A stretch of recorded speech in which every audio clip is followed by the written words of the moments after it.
नमस्कार साथियों, स्वागत है आप सभी का एक बार फिर से आपके गुरुकुल ऑनलाइन क्लासेस के इस मंच पर। मैं पवन सिंह आप सभी का एक बार फिर से हार्दिक स्वागत और अभिनंदन करता हूं। साथियों, आगामी पुलिस भर्ती परीक्षा को ध्यान में रखते हुए हमारे संस्थान की ओर से चलाई जा रही एक विशेष मुहिम वादावर्ती के तहत हम नित्य प्रति आपके सामने एक नवीन अंक के साथ प्रस्तुत होते हैं, जिसमें हम हिंदी के कुछ महत्वपूर्ण परीक्षा उपयोगी प्रश्नों के साथ अपनी चर्चा को आपके साथ करते हैं। तो आइए संवाद के इस क्रम को आज प्रारंभ करते हैं और अपनी चर्चा के पहले प्रश्न को देखते हैं और देखते हैं आज का हमारा पहला प्रश्न। आज के साथियों का आज की चर्चा का साथियों पहला प्रश्न है हमारा वर्तनी से संबंधित। प्रश्न कह रहा है, निम्नलिखित में से शुद्ध वर्तनी वाला शब्द कौन सा है? तो अगर हम विकल्प देखें तो विकल्प ए कुमुदनी, विकल्प बी कुमुदनी, सी कुमुदनी और डी कुमुदनी। तो साथियों यहाँ पर देखिए दो विकल्प तो आपके पास बहुत आसानी से हट जाएंगे। इसको अगर आप उच्चारित भी करेंगे तो कुमुदनी, ये उच्चारण सही नहीं होता, और अगर आप उच्चारण करेंगे कुमुदनी तो ये भी उच्चारण नहीं होता। अब आपके सामने दिक्कत होगी कि कुमुदनी सही है कि कुमुदनी सही है। तो ध्यान रखिएगा साथियों, इसकी शुद्ध वर्तनी होती है विकल्प बी कुमुदनी, शुद्ध वर्तनी होती है कुमुदनी। ठीक है, और कुमुदनी यदि हम चर्चा करें तो वो कमल का पर्यायवाची होता है, कमल का पर्यायवाची होता है। हमारा अगला प्रश्न है, गौशाला में कौन सा समास है? विकल्प ए तत्पुरुष, बी द्वंद्व, सी बहुब्री या डी द्विगु। तो साथियों अगर हम प्रश्न को देखें तो हमारा यहाँ पर पद है गौशाला। अगर इसको हम लिखें तो हम लिख सकते हैं, इसको हम लिख सकते हैं गाय के लिए शाला। शाला का मतलब साथियों यहाँ पर अगर स्थान अथवा जगह, स्थान अथवा जगह अगर हम बात करें तो देखिए यहाँ पर पद के रूप में दो पदों के बीच में आपकी विभक्ति का प्रयोग हो रहा है, विभक्ति का प्रयोग हो रहा है। और विभक्ति आधारित समास साथियों हम सभी जानते हैं कि वो कहलाता है हमारा तत्पुरुष समास। इस प्रश्न का आंसर हो जाएगा हमारा विकल्प ए तत्पुरुष समास। साथियों अगर हम चर्चा करें तो के लिए विभक्ति जो होती है वो किसकी होती है? तो साथियों ये संप्रदान कारक की विभक्ति होती है। तो याद रखिएगा, अगर आपसे पूछे कि यहाँ पर तत्पुरुष समास का कौन सा भेद है, तत्पुरुष समास का कौन सा भेद है, तो ध्यान रखिएगा यहाँ पर संप्रदान कारक तत्पुरुष समास होगा, संप्रदान कारक तत्पुरुष समास हो जाएगा। अगले प्रश्न की ओर हम लोग बढ़ते हैं। हमारा अगला प्रश्न है, बा उपसर्ग किसमें है? बा उपसर्ग का प्रयोग किसमें किया गया है? विकल्प ए देखिए, विकल्प ए है बदबू, विकल्प बी बदौलत, विकल्प सी बदनाम और विकल्प डी बदहजमी। अब देखिए साथियों, अब आप लोग संभवतः इस अवस्था में होंगे कि आप शब्दों को तोड़ करके मूल पद और उपसर्ग की पहचान कर सकें।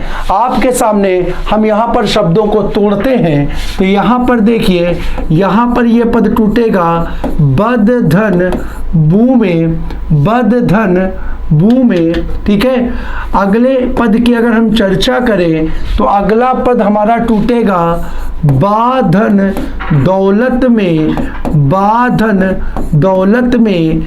तीसरे पद की अगर हम चर्चा करें तो ये पद हमारा टूटेगा बद धन नाम में, बद धन नाम में। और इसके बाद वाले अगर पद की चर्चा करें तो टूटेगा बद धन हजमी में, बद धन हजमी में। अब यहाँ पर अगर आप देखें तो यहाँ पर तीन पद जो हैं उसमें बद उपसर्ग का प्रयोग हुआ है, जबकि हमारा एक ही पद है जहाँ पर बा उपसर्ग का प्रयोग हो रहा है। तो इस प्रकार प्रकार से इस प्रश्न का आंसर हमारा हो जाएगा विकल्प बी, बदौलत। बदौलत में बद उपसर्ग का प्रयोग ना होकर के बा उपसर्ग का प्रयोग किया गया है। आइए साथियों अपने अगले प्रश्न की ओर हम लोग बढ़ते हैं और हमारा अगला प्रश्न है वो कह रहा है संस्कृत के वे शब्द जो संस्कृत भाषा की विकास यात्रा से विकृत होकर हिंदी में पहुंचे हैं उन्हें क्या कहते हैं? विकल्प ए तत्सम, विकल्प बी तद्भव, सी यौगिक और डी संकर। तो ध्यान रखिएगा साथियों, विकृत का मतलब यहां पर होगा परिवर्तन। विकृत का मतलब यहां होगा परिवर्तन। और परिवर्तन की यदि बात करें तो ऐसे शब्द जो कुछ परिवर्तन के साथ हिंदी भाषा में स्वीकार किए गए हैं साथियों, उन्हें हम जानते हैं तद्भव के नाम से। आंसर हमारा इस प्रश्न का होगा विकल्प बी, तद्भव शब्द। तद्भव शब्द यानी संस्कृत से कुछ परिवर्तन के साथ जो शब्द हिंदी में स्वीकारे गए उन्हें हम क्या बोलते हैं? उन्हें हम तद्भव बोलते हैं। हमारा अगला प्रश्न साथियों, हरियाली शब्द में कौन सी संज्ञा है? विकल्प ए जातिवाचक संज्ञा, विकल्प बी समूहवाचक संज्ञा, विकल्प सी भाववाचक संज्ञा और विकल्प डी व्यक्तिवाचक संज्ञा। तो साथियों अगर हम चर्चा करें, हम देखें तो हरियाली पद जो होगा हमारा वो भाववाचक संज्ञा से संबंधित पद हो जाएगा और इस प्रश्न का आंसर हो जाएगा हमारा विकल्प सी। अगले प्रश्न को अगर हम देखते हैं तो अगला प्रश्न हमारा कह रहा है दिए गए वाक्य में से क्रियापद को चुनना है। क्रियापद को चुनना है। अगर हम यहाँ पर चर्चा करें तो वाक्य हमारा है, देखिए वाक्य हमारा कह रहा है मेरी बहन सविता हिंदी सीखती है। मेरी बहन सविता हिंदी सीखती है। अब यहाँ पर विकल्प दिया है ए हिंदी, बी बहन, सी सीखती है और डी भाषा। ठीक है, तो अगर हम चर्चा करें तो यहाँ पर क्रिया का पद जो होगा, क्रिया का पद होगा वो होगा विकल्प सी, सीखती है। सीखती जो है इसका मूल पद सीखना होता है। मूल पद सीखना होता है। ठीक है, और हम जानते हैं अगर किसी पद में प्रत्यय के रूप में ना पद का प्रयोग होता है तो वो पद कैसा होता है साथियों? वो पद क्रिया का होता है। तो इस प्रकार से इस प्रश्न का आंसर होगा विकल्प सी। अगले प्रश्न को अगर हम देखें तो हमारा अगला प्रश्न कह रहा है वह लाचार है क्योंकि वह अंधा है। इस वाक्य में कौन सा अव्यय है?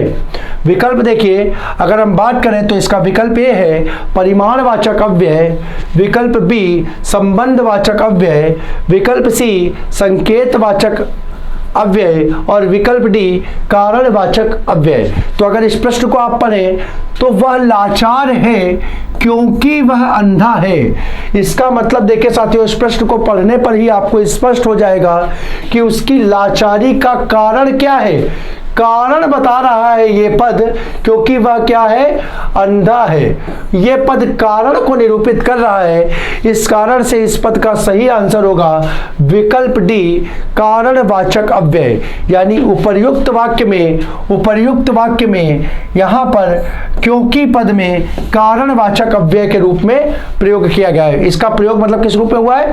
कारणवाचक अव्यय के रूप में इसका प्रयोग किया गया है। अगला प्रश्न है हमारा, अगला प्रश्न साथियों संबंधित है। अगला प्रश्न हमारा संबंधवाचक अव्यय से संबंधित है। यानी हम लोग जो अव्यय की चर्चा करते हैं साथियों, यहाँ पर मैं आपसे प्रश्न पूछूंगा, एक बार फिर से आप लोग कमेंट में हमें आंसर देंगे कि अव्यय जो होते हैं वो कितने प्रकार के होते हैं। कितने प्रकार के होते हैं कमेंट बॉक्स में इसका आंसर दे करके आप अपनी उपस्थिति को दर्ज कराएंगे, जो कि हमारे उत्साह को और बढ़ाने का कार्य करेगी। ठीक है, अर्थ के आधार पर संबंधवाचक अव्यय को कितने भागों में विभक्त किया जाता है? विकल्प ए 13, विकल्प बी 12, विकल्प सी 14 और विकल्प डी 15। तो साथियों याद रखेगा, संबंधवाचक अव्यय को 13 भागों में वर्गीकृत किया जाता है, 13 भागों में बांटा जाता है। संबंधवाचक अव्यय के 13 प्रकार होते हैं। तो इस प्रश्न का सही आंसर होगा विकल्प ए। अगले प्रश्न को हम देखें तो अगला प्रश्न हमारा पर्यायवाची से संबद्ध है या संबंधित है, जो कि कह रहा है तरकश का पर्यायवाची शब्द है। तरकश का पर्यायवाची शब्द है। विकल्प ए तीर, बी धनुष, सी प्रत्यंचा और डी निशंग। तो साथियों इस प्रश्न का सही उत्तर होगा विकल्प डी निशंग। तरकश, तरकश का मतलब यहाँ पर साथियों, आप कई लोग हमारे साथी होंगे जो इस चीज से अनभिज्ञ होंगे, तो याद रखेगा तरकश का मतलब होता है, तरकश का मतलब होता है तीर रखने का, तीर रखने का पात्र, तीर रखने का पात्र। ठीक है, यानी ऐसा एक तरीके से हम बोल सकते हैं, एक प्रकार से हम बोल सकते हैं कवर या थैला, जिसमें हम क्या करते हैं, तीर को रखते हैं। आप लोगों ने देखा होगा, जब भी कभी आपने धनुर्धरों को देखा होगा, या ऐसे समझिए कि आपने जब भी कभी भगवान राम की मूर्त को देखा होगा, धनुर्धारी भगवान राम की प्रतिमा को अगर देखा होगा, तो आपने देखा होगा कि एक हाथ में उनके धनुष होता है और या पीठ पर एक पात्र, एक बस्ता टाइप का, झोला टाइप का बना होता है, जिसमें क्या होते हैं, तीर रखे होते हैं। तो वो तीर जिस चीज में रखे होते हैं उसको हम तरकश बोलते हैं, और तरकश का पर्यायवाची साथियों हो जाएगा विकल्प डी निशंग। निशंग जो होता है वो तरकश का पर्यायवाची होता है। साथियों यहाँ पर एक बहुत महत्वपूर्ण शब्द है प्रत्यंचा। प्रत्यंचा, तो साथियों ध्यान रखिएगा, प्रत्यंचा का मतलब होता है धनुष की डोरी। धनुष की जो डोरी होती है उसे प्रत्यंचा बोलते हैं। क्या बोलते हैं? प्रत्यंचा बोलते हैं। सामान्य रूप से क्या होता है, जब धनुष का प्रयोग नहीं हो रहा होता है, धनुष का प्रयोग नहीं हो रहा होता है, तो उसके एक सिरे से हम डोरी को क्या करते हैं, उसके एक सिरे से डोरी को खोल करके धनुष को रख देते हैं, धनुष को रख देते हैं। और जब उसका प्रयोग करना होता है तो उस डोरी को उठा करके बांधने को ही बोलते हैं प्रत्यंचा चढ़ाना। प्रत्यंचा चढ़ाना। साथियों सीता स्वयंवर के प्रसंग में यही शर्त थी कि जो धनुष की प्रत्यंचा को चढ़ाएगा, उस डोरी को एक सिरे से उठा करके दूसरे सिरे पर बांध देगा, उसी से सीता का विवाह होगा। तो ध्यान रखिएगा, प्रत्यंचा का मतलब होता है धनुष की डोरी से संबंधित होता है। और धनुष और तीर जो है ये सब आप इससे परिचित ही हैं। तो इस प्रकार से इस प्रश्न का आंसर होगा हमारा विकल्प डी। अगले प्रश्न को हम देखें तो अगला प्रश्न है हमारा परमार्थ का विलोम है। परमार्थ का विलोम है। विकल्प ए स्वार्थ, विकल्प बी शब्दार्थ, सी दयावान और डी दयाहीन। तो साथियों परमार्थ का सही विलोम शब्द होगा स्वार्थ। परमार्थ का मतलब होता है, परमार्थ का मतलब होता है दूसरे का भला चाहने वाला, दूसरे का भला चाहने वाला, दूसरे का भला चाहने वाला व्यक्ति कहलाता है परमार्थ। जबकि स्वार्थ का मतलब होता है अपना हित चाहने वाला, अपना हित चाहने वाला। तो परमार्थ का विलोम हो जाएगा विकल्प ए स्वार्थ। अगला प्रश्न है हमारा, अगला प्रश्न है आपका आचरण दूसरों के लिए हो सकता है। रिक्त स्थान पर आपको उचित शब्द का क्या करना है, प्रयोग करना है। उचित शब्द का प्रयोग करना है।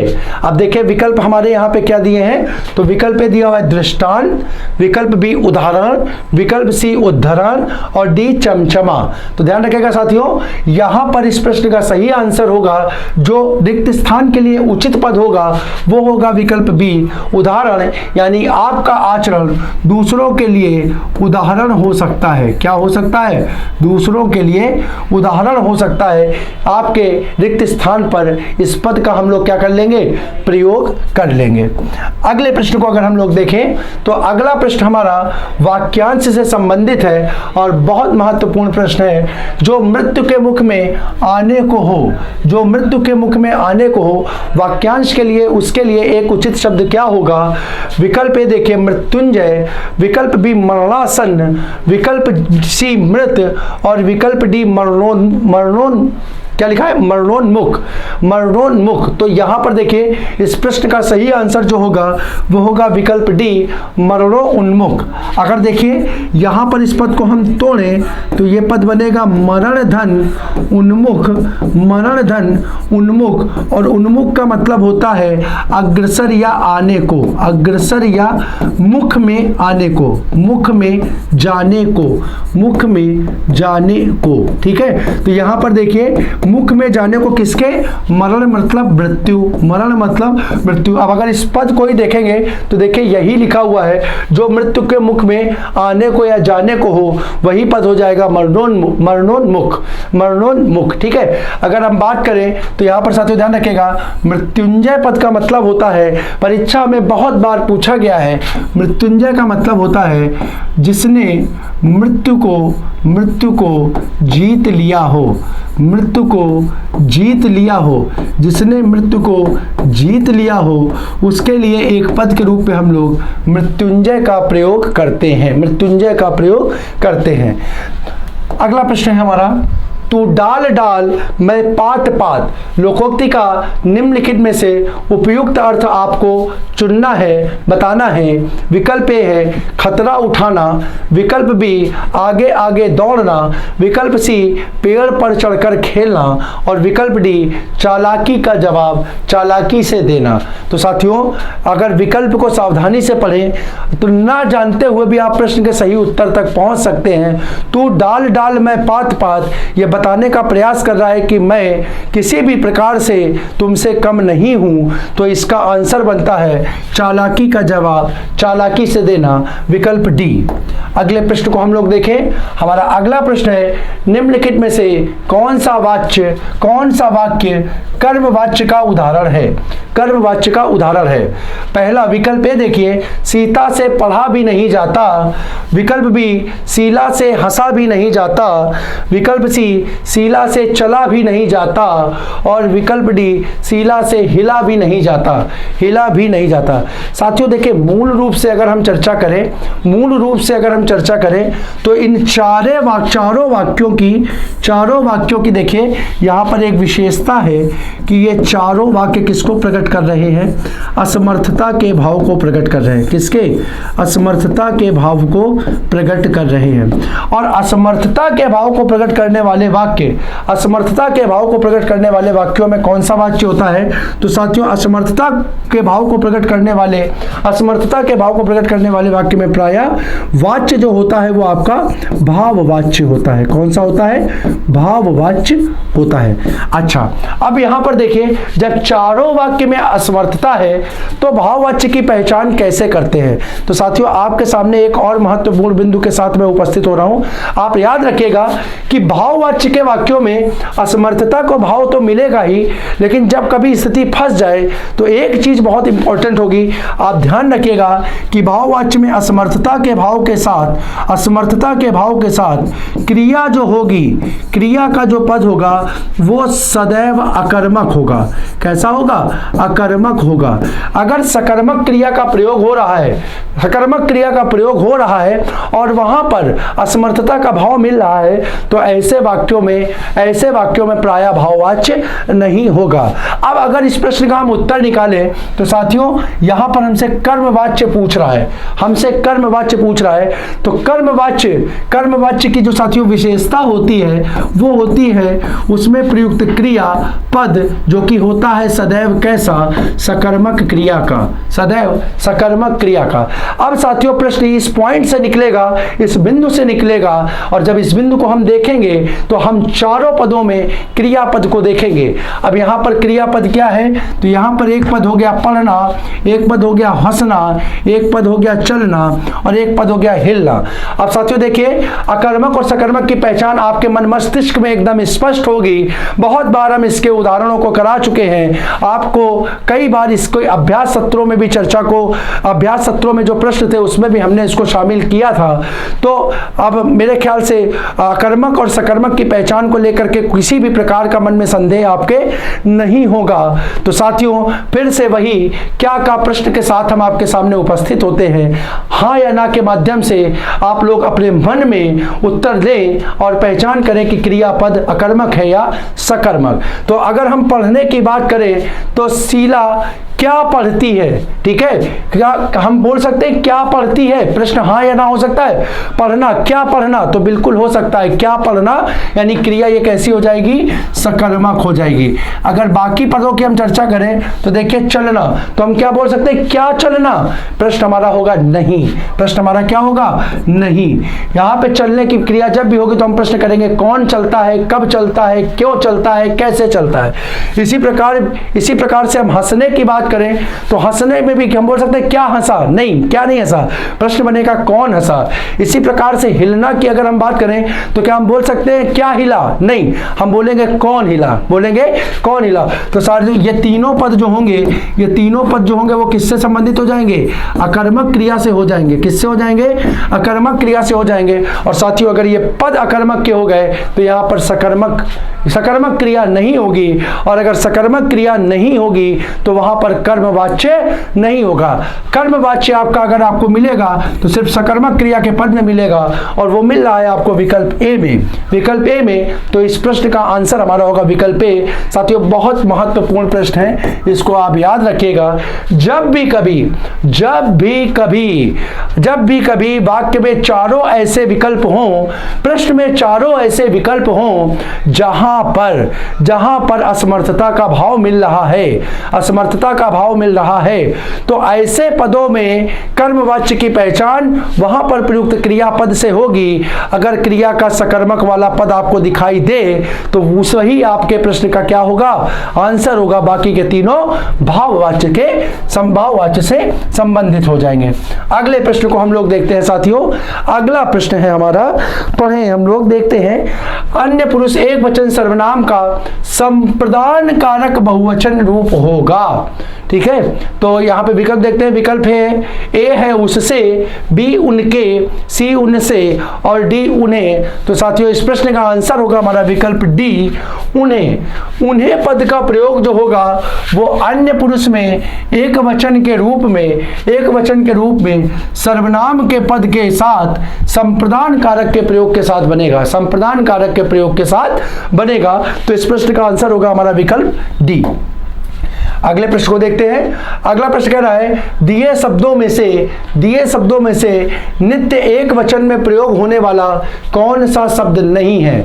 इसका मतलब क्या है, इसका मतलब ये प्रश्न पूछ रहा है एक वचन का नहीं है। इसका मतलब दूसरे शब्दों में हम कह सकते हैं किसका प्रयोग सदैव बहुवचन के रूप में, सदैव बहुवचन के रूप में होगा, सदैव बहुवचन के रूप में होगा। और अगर हम इसकी बात करें तो विकल्प देखते हैं, ए जनता, बी पानी, सी हस्ताक्षर, डी आकाश। परीक्षा में बहुत बार पूछा गया प्रश्न है, प्रश्न का आंसर होगा विकल्प सी, हस्ताक्षर। हस्ताक्षर का जो पद होगा साथियों ध्यान रखिएगा, उसका प्रयोग सदैव बहुवचन के रूप में होगा, सदैव बहुवचन के रूप में होगा। तो हमारे प्रश्न का आंसर होगा विकल्प सी। अगले प्रश्न की ओर हम लोग बढ़ते हैं और हम लोग देखते हैं, निम्न में से कौन सा भूतकाल के भेद में नहीं आता है। साथियों, काल का चैप्टर हमने आपको पढ़ा रखा है, काल का चैप्टर हमने आपको पढ़ा रखा है। हमने बताया है काल का विभाजन तीन प्रकार से होता है। एक होता है वर्तमान काल, दूसरा साथियों कहलाता है भूतकाल, और तीसरे को हम लोग बोलते हैं साथियों भविष्य काल। क्या बोलते हैं, भविष्य काल।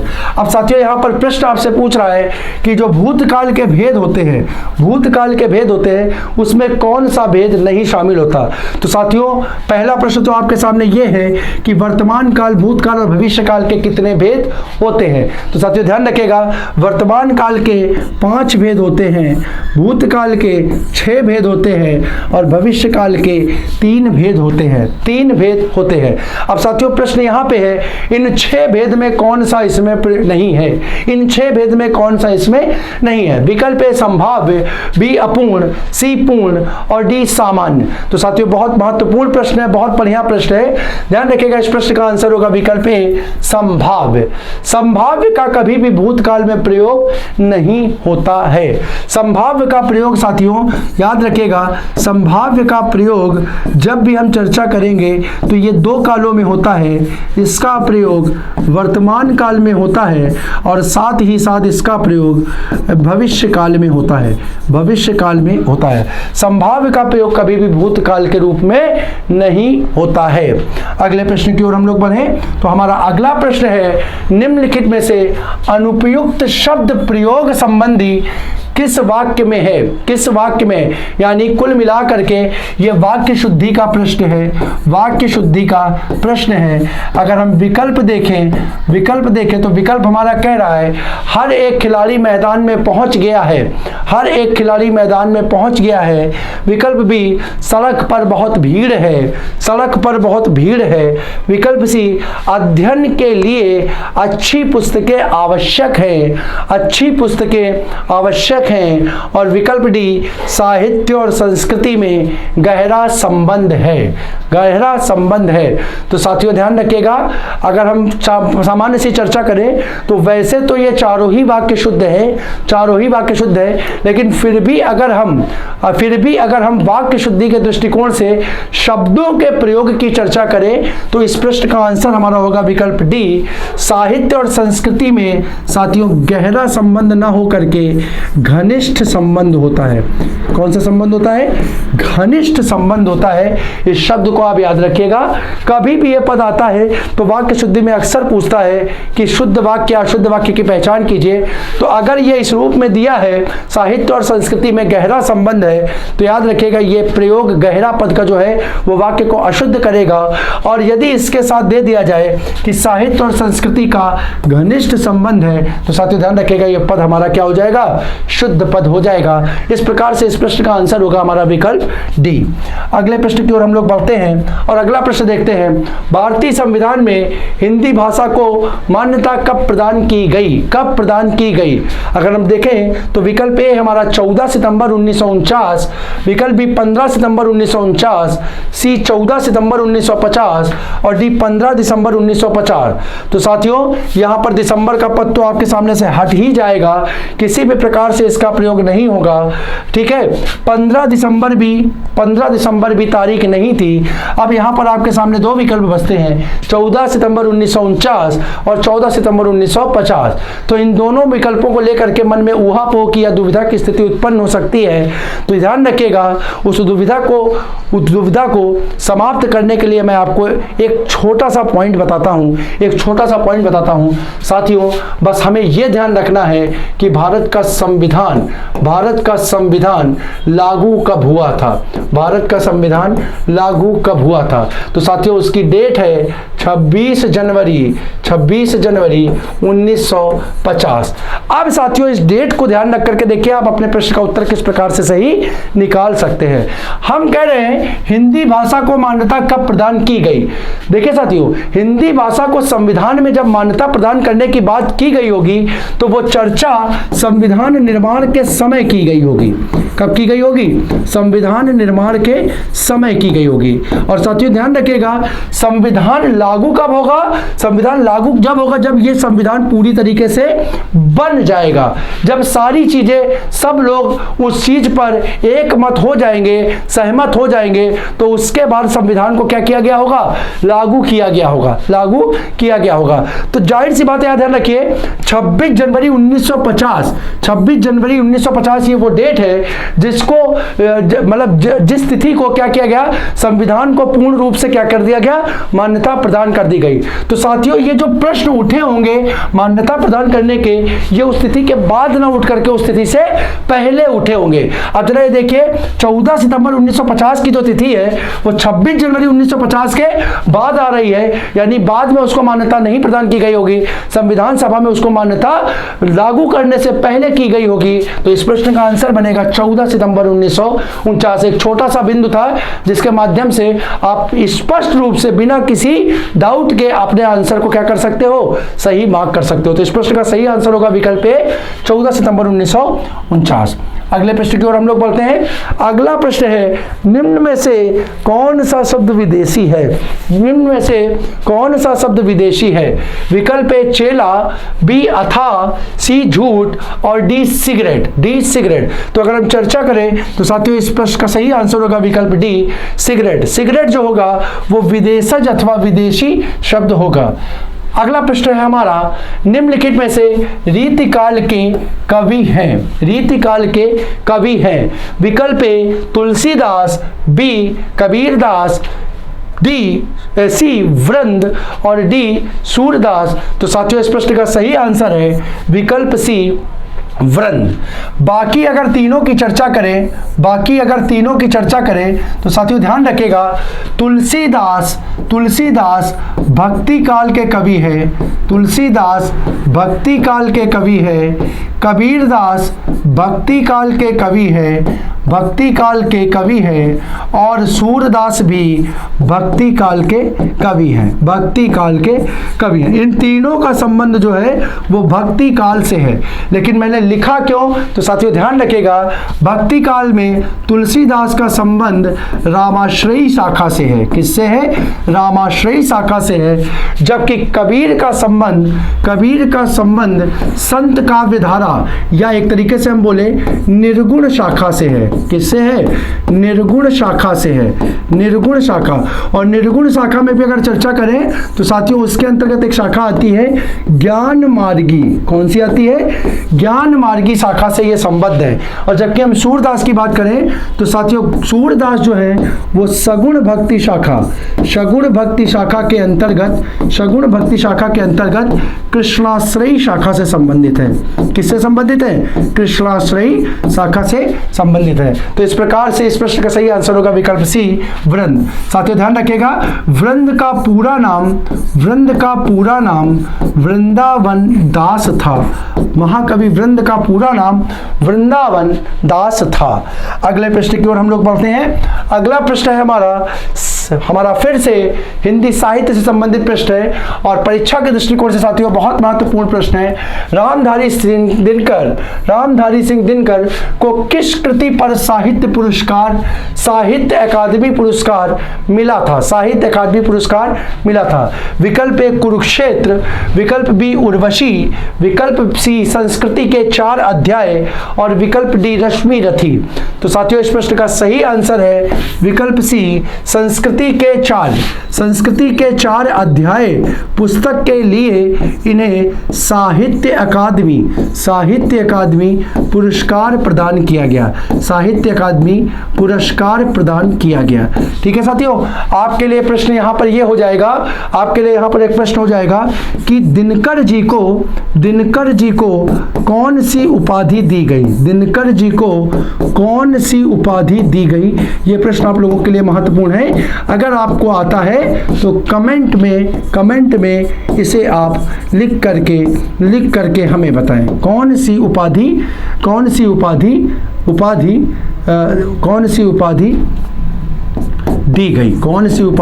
दी गई। ठीक है, ये आपका एक दूसरा प्रश्न हो गया आज का। ठीक है, तो प्रश्न का आंसर हमारा होगा विकल्प सी संस्कृति के 4 अध्याय। अगले प्रश्न की ओर हम लोग बढ़ते हैं। तो शुद्ध वर्तनी कौन सी है? विकल्प ए उत्तीर्ण, बी उत्तीर्ण, सी उत्तीर्ण, ठीक है उत्तीर्ण और डी उत्तीर्ण। तो देखिए यहाँ पर ये 2 पद तो आपके आसानी से हट ही जाएंगे, ये 2 पद तो होंगे नहीं। अब विकल्प ए और सी की अगर बात करें तो साथियों सही वर्तनी होगी विकल्प ए उत्तीर्ण जो होगी विकल्प ए इस पद की शुद्ध वर्तनी होगी। अगले प्रश्न को हम लोग देखें तो अगला प्रश्न है हमारा, निम्नलिखित शब्दों में से कौन सा शब्द तत्सम का है? कौन सा शब्द तत्सम रूप का है? विकल्प ए क्षेत्र, क्षेत्र, बी खेत, सी सियार और डी कचहरी। तो साथियों तत्सम फिर से वही पद, यहाँ पर मैं सिर्फ एक पद लिखूंगा आपकी समझ के लिए। संस्कृत का पद यहाँ आपको देखना है। तो हमने आपको बता रखा है कि जब भी कभी पद में संयुक्त वर्ण का प्रयोग होता है, संयुक्त वर्ण का प्रयोग होता है, तो ऐसे वर्ण प्रायः किसके, तत्सम के रूप में प्रयोग होते हैं। अब अगर यहाँ पर आप देख सकते हैं तो संयुक्त वर्ण का प्रयोग हो रहा है विकल्प ए में, तो वो क्षेत्र जो है वो तत्सम का पद हो जाएगा, जिसका तद्भव रूप होगा साथियों खेत, जिसका तद्भव रूप होगा खेत। ठीक है, बाकी के तीनों पद जो है वो तद्भव के पद होंगे, तीनों पद जो है वो तद्भव के पद होंगे। तो साथियों इस प्रकार से हमारी आज की चर्चा के जो महत्वपूर्ण प्रश्न थे, उन प्रश्नों के साथ हमने अपनी चर्चा को पूर्ण किया, इस उद्देश्य के साथ कि आप जो निरंतर रूप से हमारे साथ अध्ययन में जुड़ करके अपने ज्ञान में वृद्धि कर रहे हैं, ये ज्ञान वृद्धि परीक्षा के दृष्टिकोण से आप सभी के लिए लाभदायक सिद्ध होगी। संवाद के क्रम को इसी प्रकार अनवरत रूप से हम और आप मिल करके आगे बढ़ाते रहेंगे। इस आशा के साथ मैं अपनी आज की चर्चा को यहीं पर समाप्त करता हूं। आप सभी को जय हिंद।